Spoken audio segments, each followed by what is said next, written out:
कि माननीय मुख्यमंत्री जी ने ये जो कोरोना काल का संकट पूरे देश में और मध्य प्रदेश में है, इसके लिए मंत्रियों को जिले की जिम्मेदारी सौंपी है। इसी के अंतर्गत दमोह जिले की जिम्मेदारी मुझे सरकार की ओर से सौंपी है। मैं अभी हॉस्पिटल गया था और हॉस्पिटल में सारी जानकारी वहाँ की ली है। वहाँ पर जो वर्तमान में स्थिति है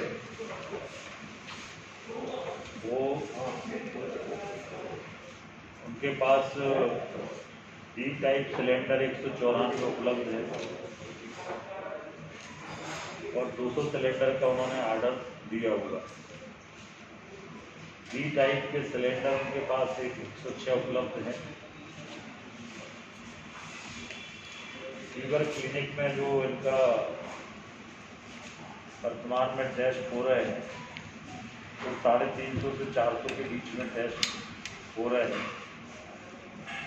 आईसीयू बेड 14 हैं, 14 ही फुल हैं।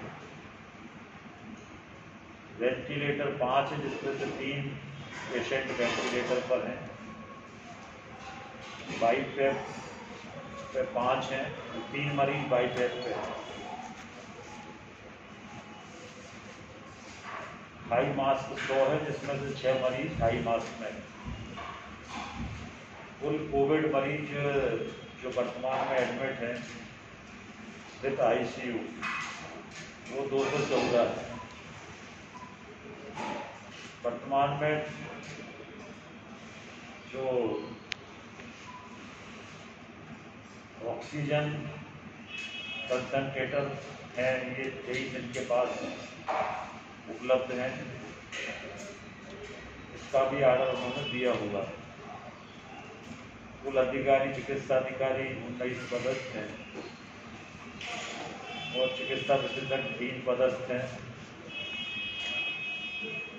इस तरह से ये स्थिति है। रेमडेसिविर इंजेक्शन जो है इसके लिए अभी हमने जो PSS में उनको कहा हुआ है तो शाम तक 60 इंजेक्शन रेमडेसिविर के दमोह में पहुंच जाएंगे। ये व्यवस्था भी करने के निर्देश हमने दिए हैं। अभी दिए हैं 4 पेशेंटों को और बाकी भी ये शाम तक 60 और शाम तक पहुंच जाएंगे। बाकी जो सैंपल वगैरह हैं वो बराबर ले रहे हैं। इस तरह से इसके साथ साथ जो प्राइवेट हॉस्पिटल हैं उनकी भी लगभग जो बेड कैपेसिटी है वो 120 के आसपास प्राइवेट हॉस्पिटल की कैपेसिटी है। उसमें भी पेशेंट जा रहे हैं और अगर यहाँ पर और कोई पेशेंट सीरियस अगर हो रहे हैं तो उनको सागर BMC में रेफर कर रहे हैं। इस तरह से ये स्थिति अभी वर्तमान में दमोह में कोरोना की है, जो आप सबकी जानकारी में आए। हॉस्पिटल में आकर हमने सारा देखा है और ये स्थिति है। हमने निर्देश ये भी दिए हैं कि इसके अतिरिक्त कोई भी शासन स्तर पर आपको आवश्यकता है तत्काल आप अवगत कराएं। शासन उसकी तत्काल व्यवस्था करेगा, चाहे ऑक्सीजन की बात विषय हो, चाहे रेमडेसिविर इंजेक्शन की बात हो या स्टाफ की बात हो, डॉक्टर्स की बात हो, जो भी प्रॉब्लम होगी उसके लिए हमने कहा है कि हम 24 आवर्स उपलब्ध हैं और वो तत्काल अवगत करा है और उसकी व्यवस्था हम लोग करेंगे। कुल मिला के अभी दमोह की स्थिति ये है। ये जानकारी आप सबको हो कोविड का। और इस माध्यम से ये भी आग्रह है कि सभी लोग मास्क का प्रयोग करें, सोशल डिस्टेंस का प्रयोग करें। और इसी कारण से कोरोना के बढ़ते हुए प्रभाव को देखते हुए आज जो भारतीय जनता पार्टी के द्वारा चुनाव में रोड शो का कार्यक्रम था, जिसमें माननीय मुख्यमंत्री जी को आना था, वो कार्यक्रम मुख्यमंत्री जी ने निरस्त कर दिया है। ऐसी परिस्थितियों में इतने अधिक लोगों के साथ रोड शो करना उचित नहीं है, और इसलिए माननीय मुख्यमंत्री जी ने ये रोड शो आज का जो रोड शो था इसको स्थगित किया है। और लोगों से अपील की है कि कोरोना को ध्यान में रखकर ये हमने स्थगित किया है।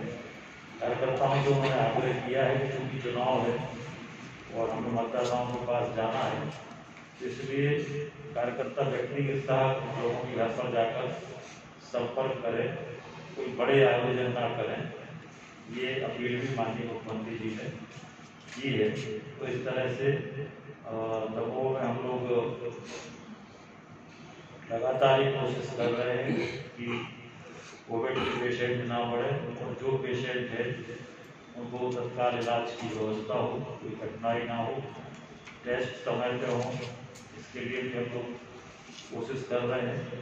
कुछ और व्यवस्थाएं जो थी उनके निर्देश हमने दिए हैं, कुछ जो भी और उन्होंने बताए थे वो निर्देश भी अपने संबंधित अधिकारियों को दिए हैं, तो वो व्यवस्था भी शीघ्र हो जाएगी। मुख्य रूप से मुझे आपसे कहना है। जैसे कि कोविड सेंटर अलग बनाए गए थे, इस बार भी कुछ और योजना है क्या? जैसे कि जानकारी आई है कि पॉलिटेक्निक कॉलेज को भी कोविड सेंटर बनाया जा रहा है। अभी इन्होंने एक कॉलेज का नाम मुझे याद नहीं आ रहा है जी, पॉलिटेक्निक कॉलेज का नाम है, जो भी वो नाम कुछ और है, उसको इन्होंने सेंटर बनाया हुआ है जी। चैनपुरा छात्रावास है, उसको इन्होंने अभी सेंटर बनाया हुआ है। और उसमें अभी वर्तमान में 80 बेड की फैसिलिटी है, उसको 40 तक ये कर सकते हैं। दूसरा, टेस्टिंग को लेकर भी चूंकि हॉस्पिटल में ज़्यादा भीड़ हो रही है, तो इसके लिए दूसरा सेंटर बनाने का भी हमने निर्देश जारी किया है। और जैसे ये 17 का मतदान होगा, तो जो पहले था सेंटर चर्च या पोर्टल था वो मिशन, तो वो मिशन में 17 के बाद फिर से वहाँ पर भी टेस्टिंग शुरू हो जाएगी। तो 2 जगह ये सुविधा हो जाएगी, तो एक साथ जो हॉस्पिटल पे लोड आ रहा है ये कम हो जाएगा। मंत्री जी, पिछले 15 दिन से कोरोना के पेशेंट बढ़ रहे हैं। जो आपका संविदा स्टाफ था वो हटा दिया गया। अब जो स्टाफ लगाया गया है, जहाँ पर फीवर क्लिनिक लगाई गई, चालू की गई 2 जगह सैंपलिंग हो रही है। लेकिन कल ऐसा हुआ कि एक डॉक्टर से अभद्र व्यवहार हो गया और वो डॉक्टर चला गया कि हमें काम नहीं करना। एक्चुअली में उसका कहना ये था कि यहाँ पर लोग अभद्रता कर रहे हैं। आपके यहाँ 2 सेंटर है, एक उन्हें आयुष में पीछे बनाया है, एक इस तरफ बनाया। जो पीछे लोग सैंपल देने के लिए गए, तो वो जो नर्स जिसको ड्यूटी पे लगाई गई थी, वो ये कह रहे हैं कि हमारे पास प्रशिक्षण नहीं हो कोविड का, हमने प्रशिक्षण नहीं दिया और हमारी ड्यूटी लगा दी गई। इस तरह की व्यवस्था हो रही, तो फिर पेशेंट आक्रोश में तो आएगा, क्या करेगा? नहीं, उसके लिए भी जो स्टाफ पहले था उस स्टाफ को हमने रखने के लिए कहा है। उस स्टाफ को फिर से रखें, जो पुराना स्टाफ है, अनुभवी स्टाफ है, उसको तत्काल स्टाफ को रखें। और कुछ हम और भोपाल से बात करके कुछ एमडी डॉक्टर एक और मिल जाए, 2 मिल जाए, ये प्रयास भी कर रहे हैं। और ट्रेंड स्टाफ मिल जाए, जो था पहले ट्रेंड स्टाफ, उसको हमने कहा है कि उनको आप रखिए ट्रेंड स्टाफ, जिससे कि ठीक से काम हो सके। मंत्री जी, अभी आपने कहा कि मुख्यमंत्री जी ने अपनी रैली रोड शो रद्द कर दिया। जब आप 10-10 हजार की भीड़ बुलाते रहे, तब ये ख्याल नहीं आया मुख्यमंत्री जी को पहुँचा रहा है लोगों को? देखिए, जैसा आप सब जानते हैं कि दमोह में उपचुनाव है, और उपचुनाव में हर राजनीतिक दल अपनी बात रखता है। और हम लोगों ने जो भी कार्यक्रम किए वो सोशल डिस्टेंस के साथ किए।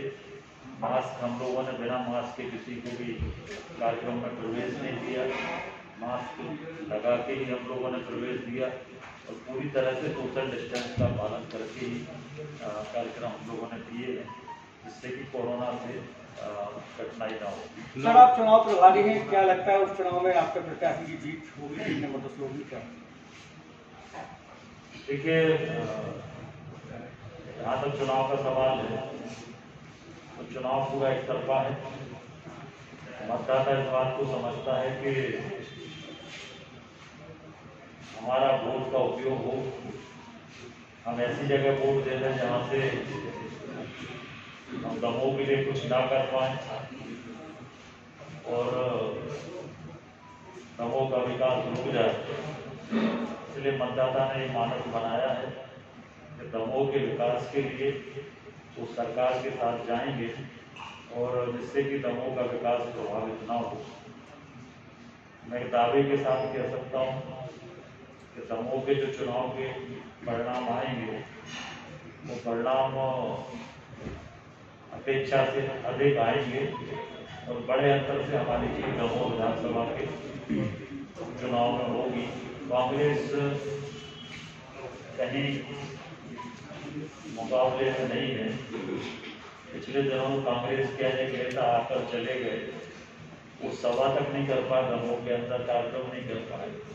2-3 दिन यहाँ पर रुके गए, कार्यक्रम नहीं हो पाए। तो ना उनके पास कार्यकर्ता है, ना कोई मैनेजमेंट है और इसलिए भारतीय जनता पार्टी पूरे मैनेजमेंट के साथ पूरे कार्यकर्ताओं की ताकत के बल पर चुनाव लड़ रही है और हम लोग ये चुनाव जीते। भाजपा में सूचनाओं की बात की जा रही है। प्रहलाद पटेल जी ने कहा है कि भाजपा में कुछ सूचनाएं घूम रही हैं जो आप लोग अवगत करने वाली हैं, और उनका इशारा किस तरफ है ये आप अभी तक पता चल पाएगा?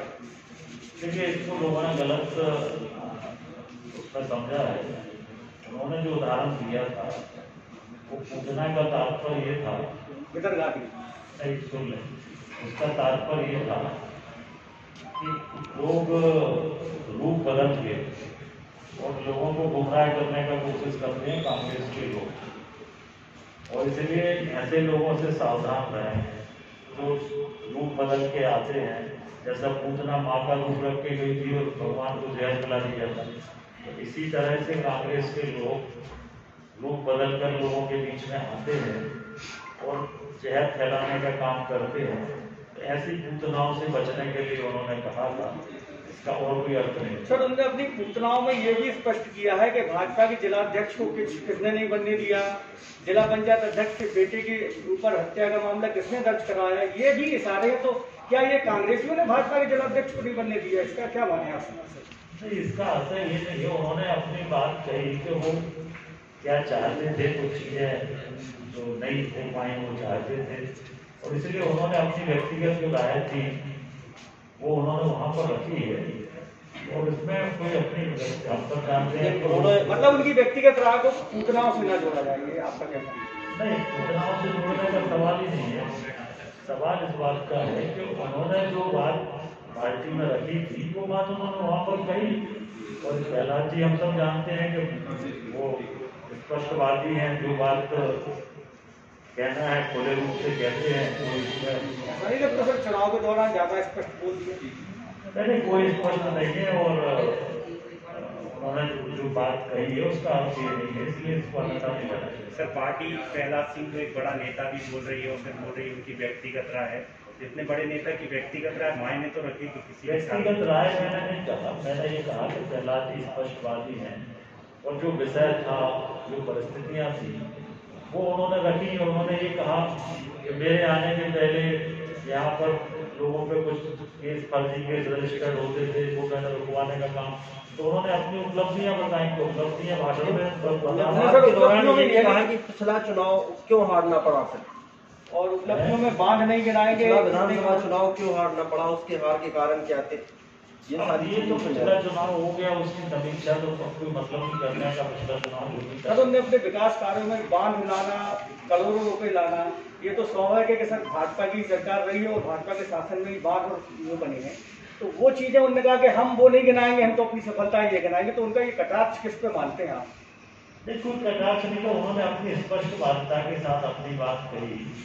कुछ चीजें जो हुई है उनके बारे में उन्होंने अपनी राय रखी है वो राय रखना कोई गलत नहीं है, उन्होंने अपनी राय रखी। मतलब आप मानते हैं कि वो जो उनने पूतना जिसको भी कहा है वो सही कहा है?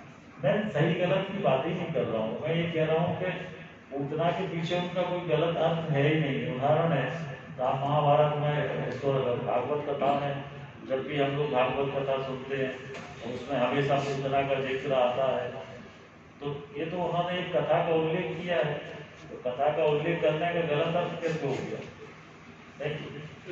पन्ना के लिए सब आपके